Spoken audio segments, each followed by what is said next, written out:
I remember near the end of grade 12 trying to figure out what it is I was going to do with my life after school. And I came to school and I was just like, Jay, I got something to tell you. He's like, me too, man. I just got to say something.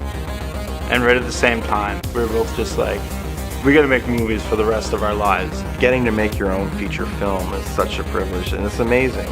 We're doing things that people dream about. If I could just keep doing what I'm doing and make films with my friends, and if I could figure out a way to do that for a living, that would be a dream come true.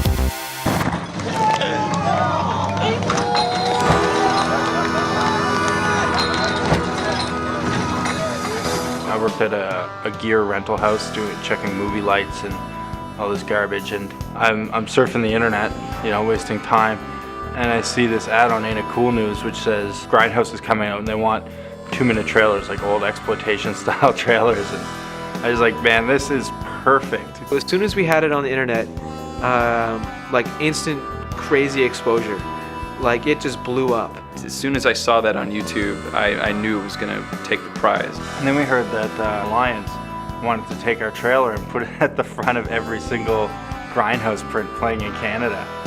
That was probably one of the biggest moments. It was like, you know, you win a contest and that's amazing in its own right, but then someone's just like, listen, I believe in you so much, I'm going to put what you did and play it in theaters everywhere. That might not even be legal. Like, that's just amazing. I've never heard of anything like that happening to, you know, what is essentially a piece of internet fandom. It was a big deal, especially for us. We made this crazy little short film for, you know, $150 and a couple packs of smokes for Dave, and we're being flown to Toronto to meet one of Canada's biggest and most prolific producers. You know, they walked in and I just like saw, you know, these 3 hosers, you know. I just thought, oh my God. But once I saw that they're good guys and that they're really set to make this film no matter what. And they're humble and they're, you know, they had their own confidence. We just kind of hit it off. We had a great time. We went back to his place after dinner and we drank some scotch. Jason just completely destroyed this, you know, ultra rare, like, you know, you never irreplaceable scotch. And we just had so much fun together, and I think he just thought that, you know, these guys are fun to hang out with. I imagine it'd be fun to make a movie with them. He insisted that our visions be true and that what we wanted to do be made possible. You can't ask for more than that from a producer, and especially one of his caliber. All he wanted to do was help us make the film that we wanted to make.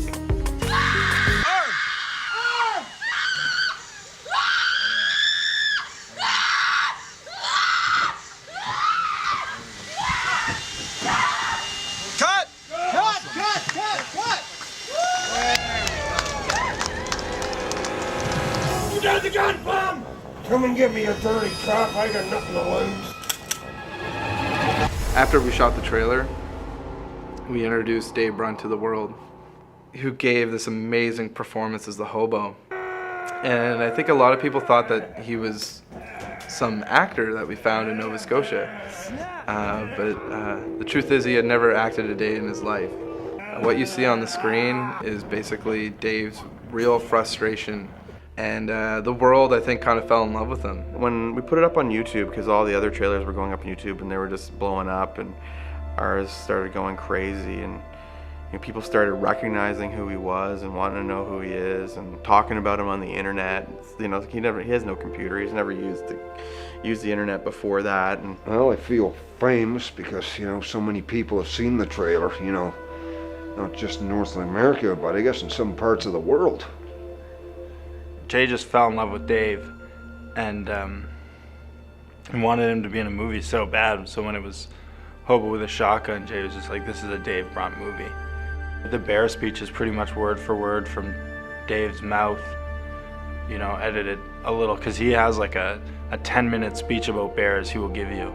If you ever talk to Dave Brunt about bears, he will go off. You can survive in bear country if you use your brain. But the moment you make a fucking mistake out there, I can't guarantee your life or your safety. That's it. You're screwed. Because remember, they're wild animals. A grizzly can tear right through this fence. This wire mesh. They can tear through that like nothing. If they want to. So remember, in bear country, use your head. Use your common sense. There you go. It was like this caged bear like unleashed onto the screen. And our thought was that we would always shoot the feature film with Dave. So we planned, like it was like a year of planning where we thought, you know, we would use Dave, we would try to get Dave some acting lessons, and we would shoot the feature with him. There was one point where he just went missing. He went missing for like a couple months and I couldn't find him. I was going to his house at like 4 in the morning. I was calling his parents, trying to get a hold of his family to see if I could find him. And eventually I found him. I found him on the set of another film. I could tell that like when I found him that there was this sense that he was kind of trying to hide away from me. He was trying to avoid the project. You know, I have my days where my physical condition interferes a lot. But I try to ignore it and get on with the acting at the same time. But, you know, like if I was another 25 years younger, I'd do it all the time. You know. And so we had a long talk and we sat down and I said, Dave, you know, like, you don't have to do this if you don't want to. And he's just like, Jay, I don't think I can. I don't think I have it in me. And so I said, you know, well, let's, you know, you and me, let's try and find someone who could do it, like who could do you justice in this film. We went through a bunch of names together. We watched a bunch of clips of actors. And when Rutger Hauer decided to do the role, Dave's face lit up. He was so happy. I think he's a lot like me in a way. He was like a brother I never had. You know what I mean? It's just. It was great. It was a message from my agent. They're a young bunch of people who are making this movie, and I would like you to be in it, and they have no money. And Rutger, it's not my kind of movie. Okay, so I read the script, and I thought, what the hell is this? What the hell is this? He made a video on his computer and put it on YouTube today, and it's just him talking about coming to Halifax, like why he decided to do the movie. Jason. Yeah, he talks about like me and him talking for the first time, and he just like tells this little story about it, and he talks about like, you know, his agent thinking that he shouldn't do this movie, and that, you know. Really? He talks about the script. He's like, didn't really know what to think of it. It's pretty weird. It's pretty weird. So I thought, well, let's see what the director, you know, says. And I have like an hour conversation with Rutger Hauer, which was very nerve-wracking because he was someone I always looked up to growing up. We had the conversation, and I let him go and kind of walked away from it, not knowing what to think. I was like, oh, maybe I was an idiot. Yeah, Jason asked me the same question. Why did you decide to do this movie? And basically said, Jason, I can be wrong, but I work by instinct most of the time, and that's where my decisions are made. They're not based on like 1, 2, 3, 5, 7. I just thought, I gotta do it. I just gotta do it. And then when I got there, the first day, I already saw that I was right.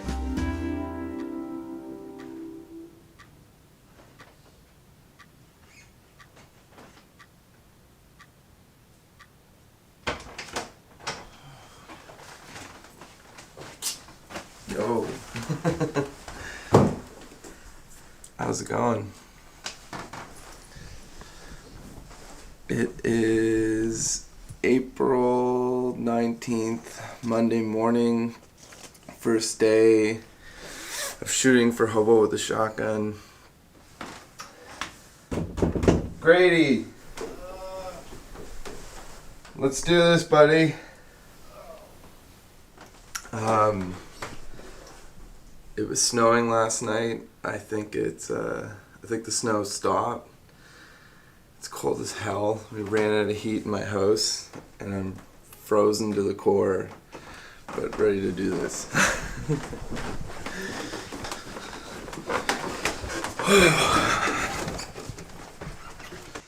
A couple weeks ago, I wrote this on my door. It says, "Be honest," because with every decision I make, I try to be honest with it. Be exploitation, because we're making an exploitation movie. Be hard, because this movie's got to be hard as fuck. Be confident, which is one of the most important things a filmmaker can be. And have fun, because if we're not having fun, then why the hell are we making movies? The first scene you shoot in any movie usually sort of sets the tone for what the rest of that experience is going to be like. And the first scene I shot on this film was burning a school bus full of children. Now what's going to happen, I'm just going to tell you because I'm sure it's on your mind. What happens is the guy comes on and he burns the bus. Because he's being really mean, and it's a kind of a mean movie, and that's what he's going to do. We are really going to burn a bus. I'm gonna get in a lot of trouble for this scene. The burning school bus scene was always there, and it's the one scene that has been kind of the thorn at our side for this whole process and has always been questioned. And that was the first scene that was shot the first day, as it turns out. So it was in the can before anyone could even say anything, and there you go.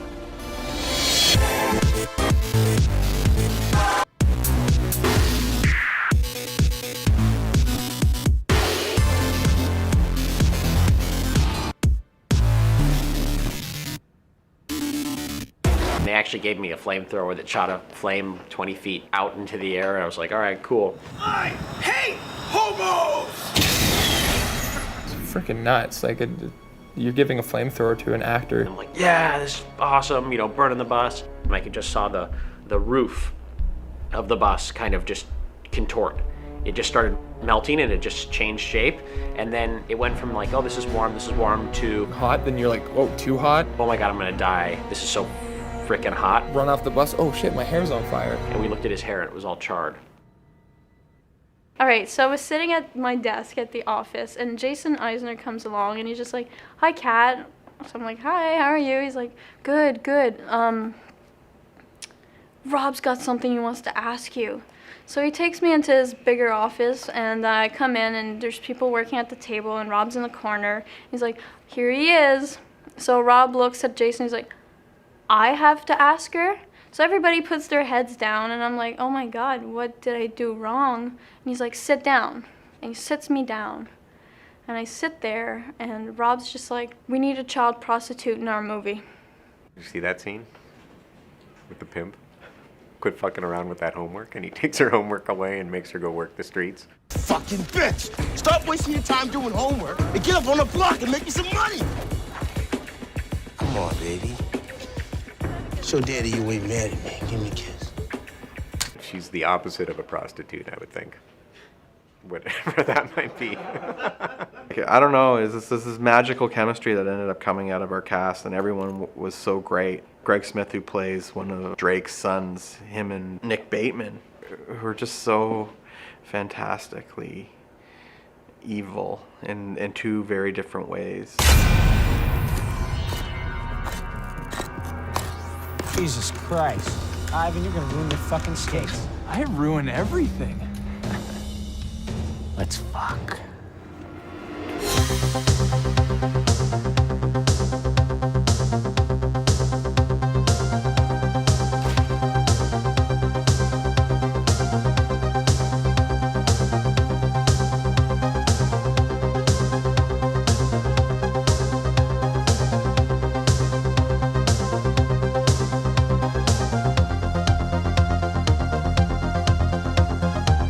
My ultimate goal is, just to be happy all the time. And by being happy, it's me doing what I'm passionate about. And acting right now and stunt work is definitely what I'm passionate about. I had so much fun on this film, and it just showed me what I want to do, and what I want to do is this. He's always laughing. He's always paying attention to what's going on. This was his first movie. I run the fucking show! I'm gonna show everybody they're gonna fear the fuck out of me! In fact, they're gonna make comic books out of my hate crimes. Ivan is the guy who can be the ultimate release for insanity and Hobo with a shotgun. Like, he can say anything. Go the fuck home, everybody, and don't forget to wash your dicks. It was like 10 minutes before the shot, and Jay was just like, I think we need a crazy line, like a really, really, really good line, like the best line of the movie. So he looked at me and was like, all right, man, I'll get on it. I went up to Nick and I was talking to him. I was like, Nick, what do you think? Like, what do you think we should do here? He looks down at his skates. He's just like, It's a beautiful day for a skate race. everyone on set died laughing. The next day, actually, we went to another set, and the art department, somebody was so stoked that they had spray painted it as graffiti on the wall. Hopefully hockey players can endorse this, saying, you know, it's time for a skate rape every time they go onto the ice. Something that we kind of discovered on set was that Slick hates everything. This cocksucker gave me the shittiest Christmas presents. I hate Christmas. Greg Smith, the man, is nothing like Slick, the character that he plays in this movie. And one of the scenes that really punches that home for me, because it's just so sleazy and greasy, is when they attack the apartment scene where he comes in. Do you fucking see me? Do you fucking hear me? Do you fucking feel me? He's perfect for Slick. And did he ever prove that to us in spades? You know how I can tell I'm making you wet? No. Because you're making my dick thirsty. I just had a flashback of Brian Downey, who's the Drake. Family entertainment. I provide you with nothing but the highest quality, adrenaline-filled family entertainment! We got this audition tape from Brian Downey. Immediately, we both, when I called Jay right away when I saw it, I said, did you watch this? And he was like, oh yeah, it's amazing. And I'm like, we have to get Brian to be the Drake. Action! Time to get the show on the road, boyo! Welcome, ladies and gentlemen, to the Drake Show.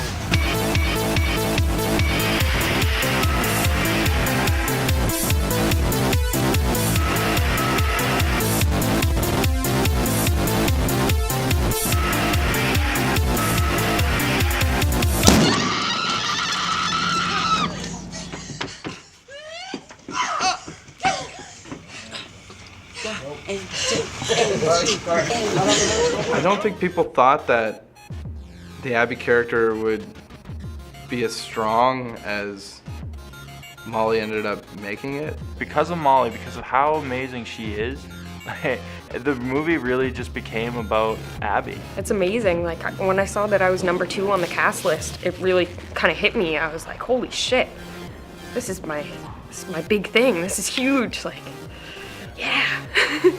Guess what? They've got the biggest home of any of us. It's called the streets. And right now, we're all standing in their home. So maybe we should show them some goddamn respect.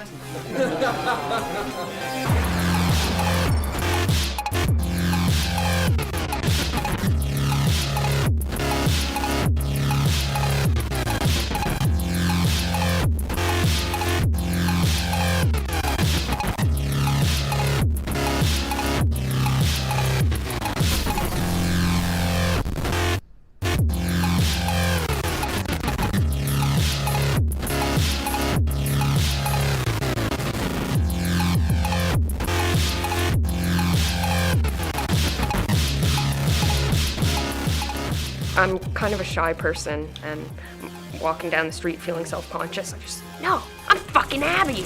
Let him go, Drake, or I'll chomp your boy to pieces. Abby. I mean it.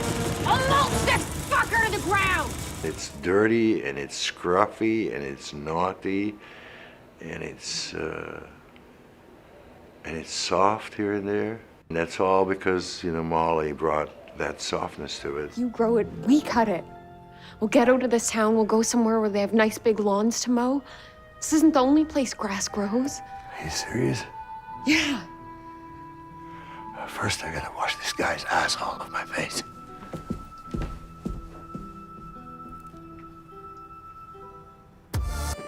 He's perfect. He comes from our world. He's an amazing actor. Everyone loves him. You know, Rutger Hauer. I mean, how could you not want to have him in your movie? Maybe you'll end up like me. A hobo with a shotgun.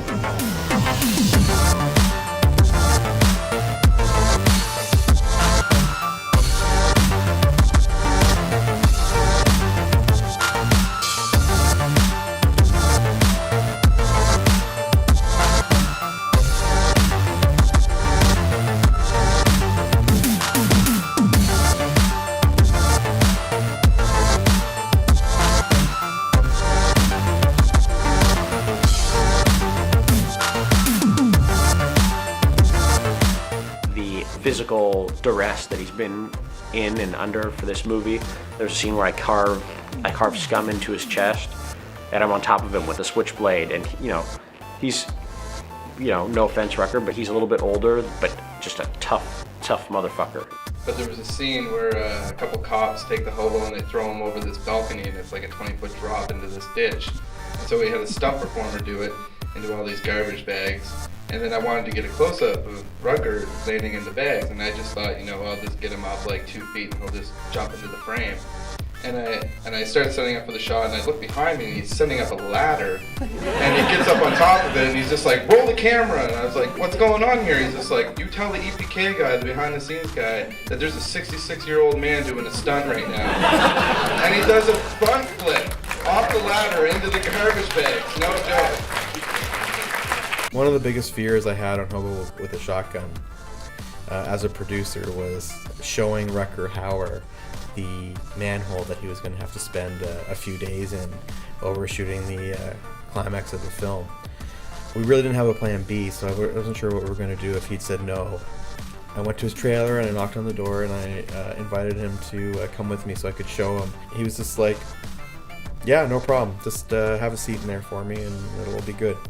It just shows how, much Rutger was there to be a part of the movie, and he just basically went beyond the call of duty and did everything that we hoped he would, and it was a huge relief. You would have put your shotgun into his spokes. What you grow up with as an artist leaks into your work, and The Plague are definitely a pretty big example of growing up in the 80s. He's the designer for the Plague outfit. Oh, turn around. It's my dream. This is like what I've wanted since I was like 15. And the Plague are everything that's cool.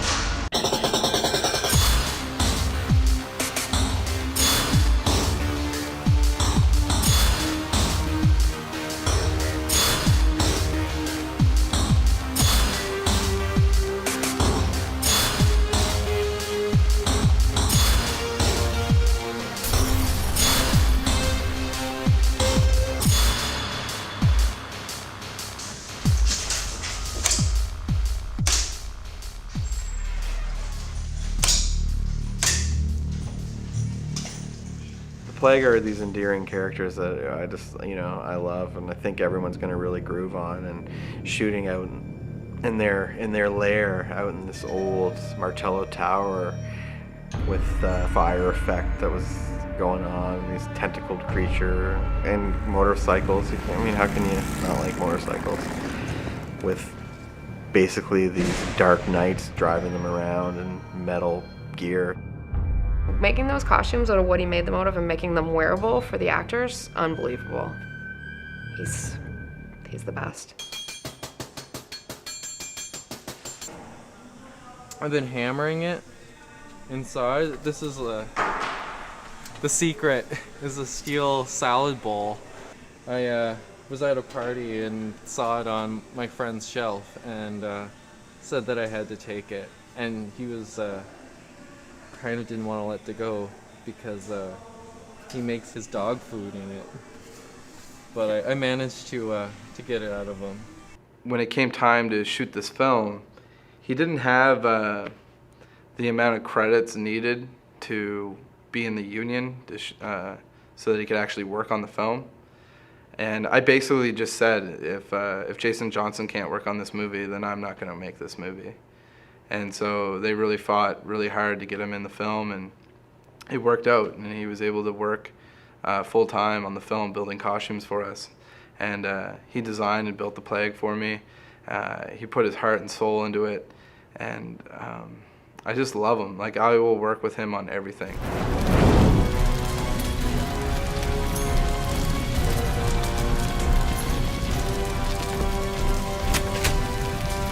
She killed Grinder. Now she must take his place in the plague. Here we go, and action! I'm sure we're gonna get some.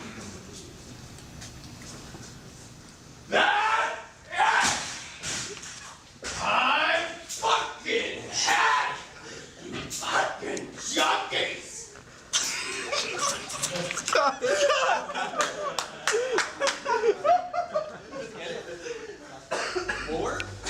One more. We made a really shitty looking hospital, and I hate hospitals, and just being in here right now kind of just makes me feel sick in my stomach. And we're just about to do the scene where Abby gets her neck stitched up and the doctors are giving her needles, and just even thinking about the needles is hurting my arm right now. So I don't know if I'm gonna be able to look at the monitor. I can watch guys getting their stomachs exploded, necks getting slit, heads being blown off, but when it comes to needles, I hate it.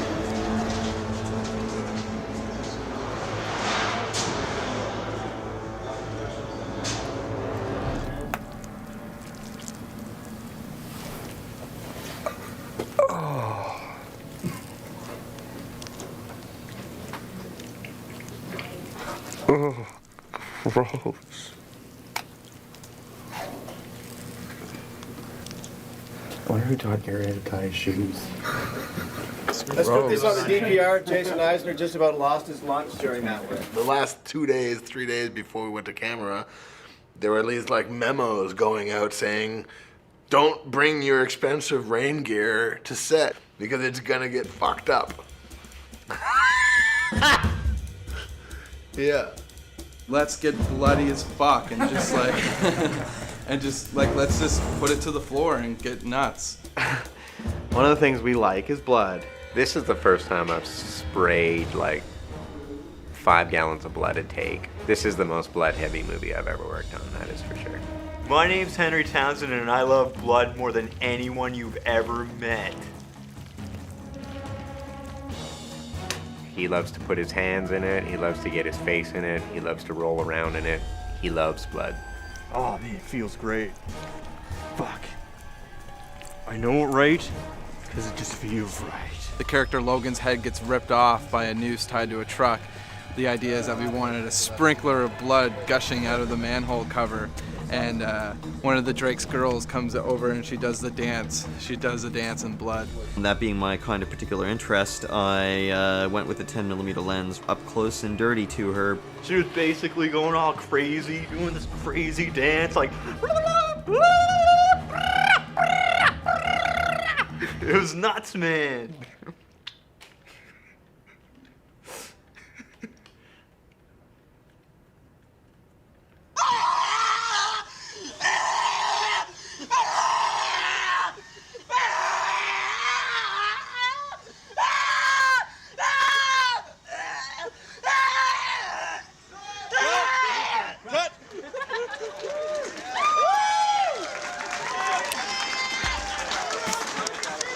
What we set up here was what we ended up calling the clubhouse, and we all worked in this room together.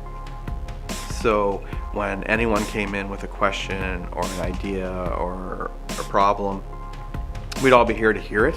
It helped foster and create this, you know, we're a team. Everyone is encouraged to fully cooperate and be collaborative. You see me sometimes stressed out, and I'm in another world most of the time, but I truly appreciate everything you guys are doing. We're very lucky. Like, we have like such a hard working crew here.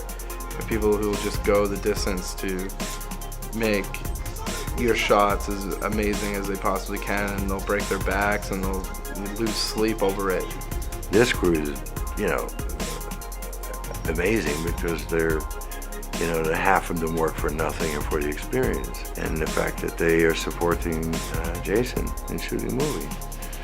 That's all pretty strong stuff. And we cut ourselves open, shook hands, and sure enough, we're blood brothers. This is the scar here. I got it on my thumb right there. You probably can't see it. What the fuck were you thinking? Nothing really, it just seemed right to do. Just everyone should have a blood brother. You got a blood brother? The last time somebody gave a kid from Dartmouth $3 million, there were drugs involved. And so it's pretty crazy, and I feel very privileged to have received such a large amount of money to make a film. It's pretty amazing, and when I think about it, I'm very grateful. There's not too many kids in Canada who get this opportunity. And so I thought, you know, making a feature film, we're gonna have some money, like we're gonna be able to do some things. And I learned very quickly how fast the money can get drawn out and how little money you have to put on the screen. Me, Rob, and John and Eve basically had to give our paychecks back to the film in order to make it work. I got this emergency call from Beth Anna. It was like, Jason's shoes literally just fell off his feet. Can you bring him his other pair? So I went to get his other pair and they were just not fit for anything. So I had a spare pair of Slick and Ivan sneakers, just like the Converse high tops. So I brought them up to set. They're yours forever. Oh, wow. And if you find them too flat, we have insoles here for you. Locations just informed me that people have been asking when people are on set, they're like, is that the Hobo? It's like, no, that's the director.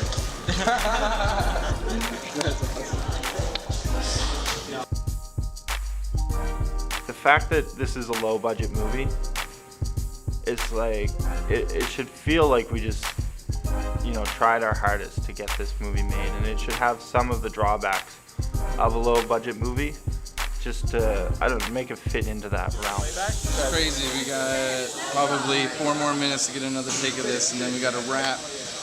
Right now we got George Strombolopoulos here, and he's getting really fucking bloody for us.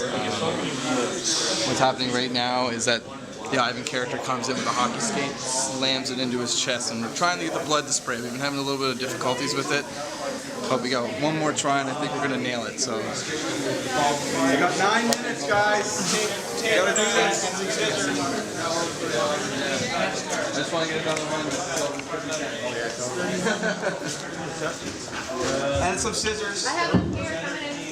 Things were moving so fast on set that everyone had to come together as a team and take on different roles and responsibilities, and we all had to help each other out. And this was from the top to the bottom, like, you know, there was no level of, you know, I can't do this because this is my job. Everyone did everything. And I'm the sound mixer, the Slick stunt double, Slick photo double, gang member number 2 with the witch mask, and my car was a picture vehicle on Hobo with a shotgun.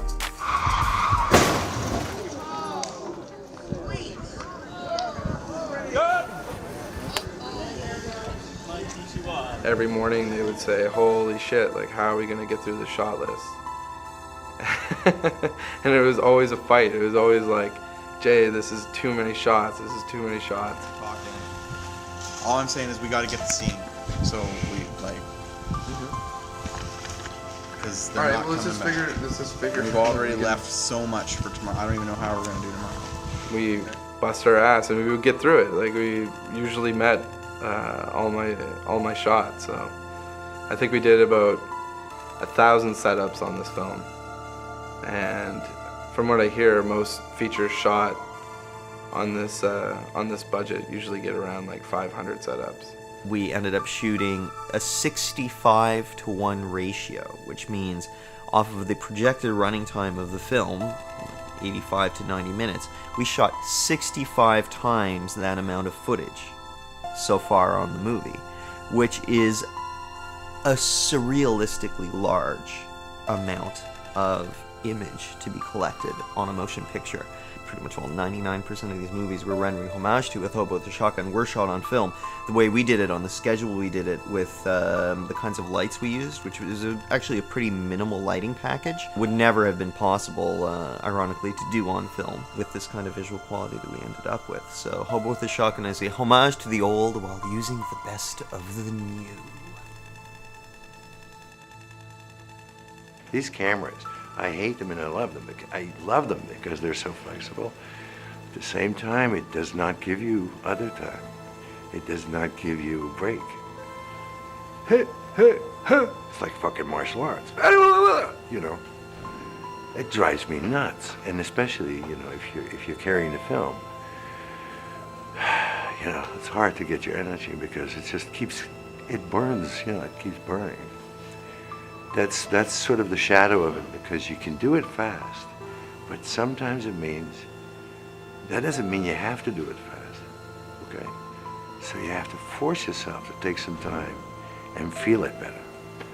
And we don't always get there.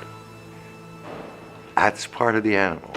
This is exploitation. This is how you make an exploitation movie. Yeah, you shoot your night scenes in the fucking daylight, and then you call it night. All right, Who ready? gives a shit? Let's do it. Here we go. Roll sound, please. All right, now the people go away. All right, guys. So the trucks are done. Got it? Okay, so that's it. Got it? Yeah, so are we done? Like, we maxed out time? Oh, we're maxed. Okay. That's a wrap, everybody. The hardest day was probably the last day of principal photography, where we had so much to do in so little time. We were shooting a very complicated scene, an action sequence in a small space. So things, you know, were slow and stressful, went into overtime, which is something that we didn't do very much during the movie. We're just a little over. You can't carry anything on for tomorrow, so there's a lot of tension on set. People are worried they're not going to get their shots. And on top of that, they're tired. And when you're tired and you got all that stuff on top of it, tempers get really short. People start to freak out a bit. We've always been on time, but for today, I fear that the complications of this might bite us.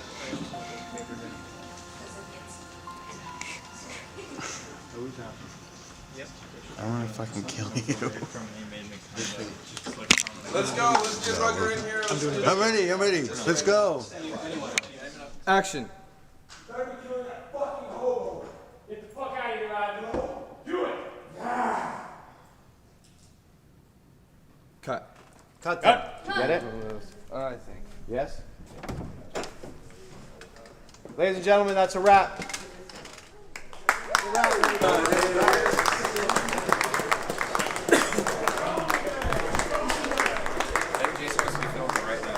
Oh yeah.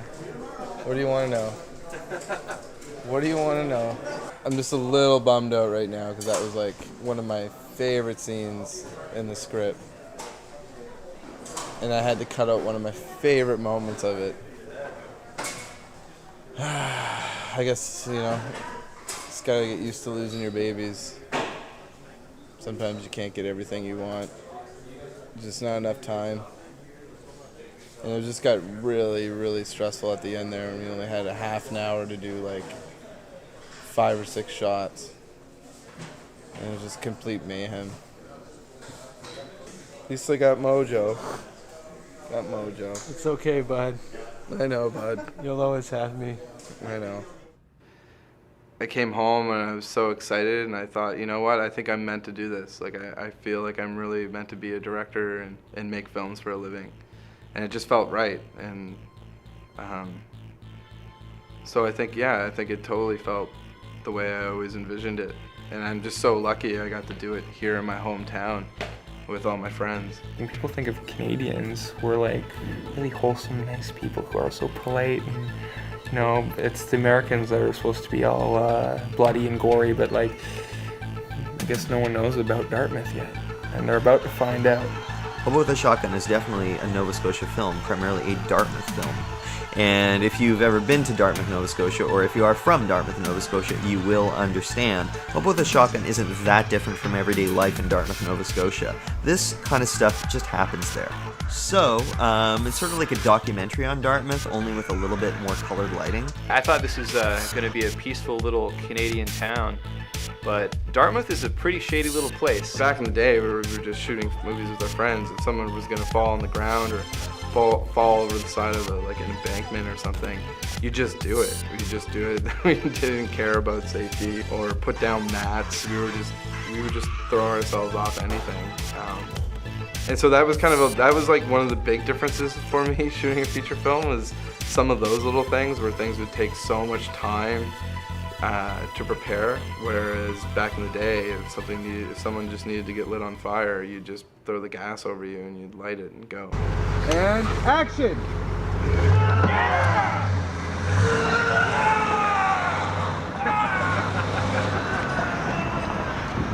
Jesus Christ. Someone's gonna die.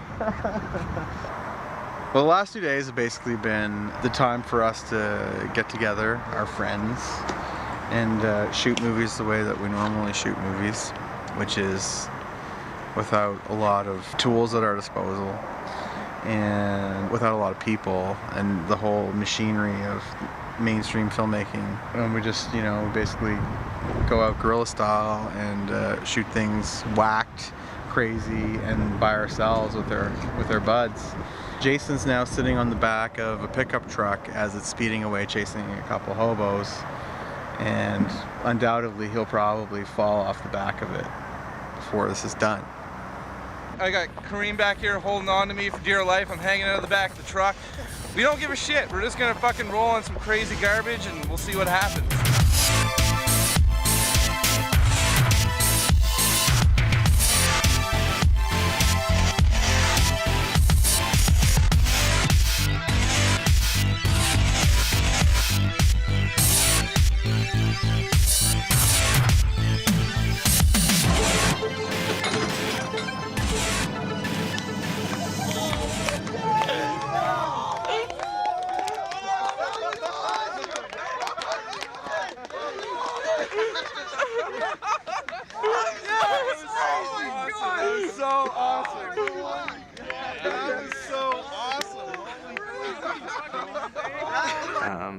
Hold on, I gotta word this right.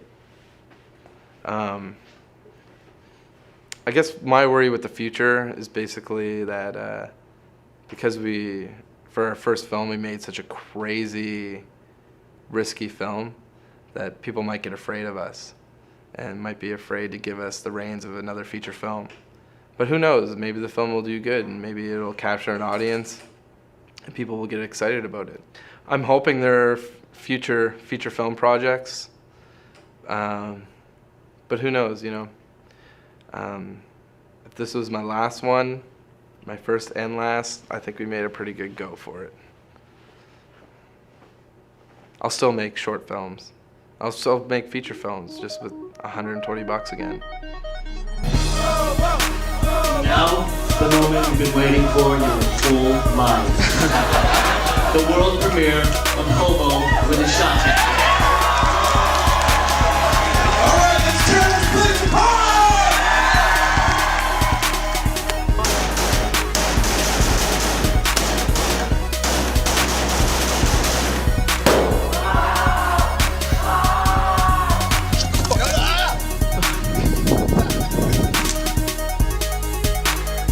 This is what our socks look like, and it's not even lunchtime. I'm gonna go shoot a bunch of fireworks tonight. Oh, yeah.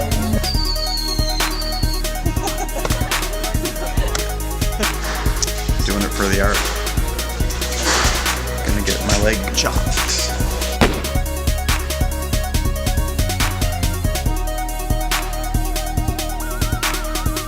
What's that line again? Live, you whore? Live, you fucking whore! Live, you fucking whore!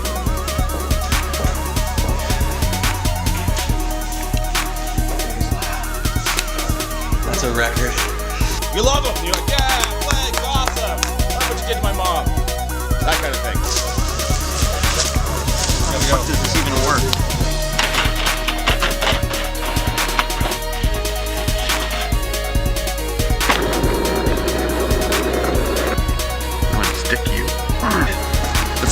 found a porno stash. Yes. This is my terrible dream, is that some kid will see this movie way too young, love the lines so much that they go to school the next day and start quoting crazy shit from the movie. And when they're heard by their teacher, they will get suspended. And I hope that that happens, and someday I meet one of those kids and they can tell me that they got suspended for quoting Hobo with a Shotgun at school. And I can tell them that I always hoped that would happen. That's my dream.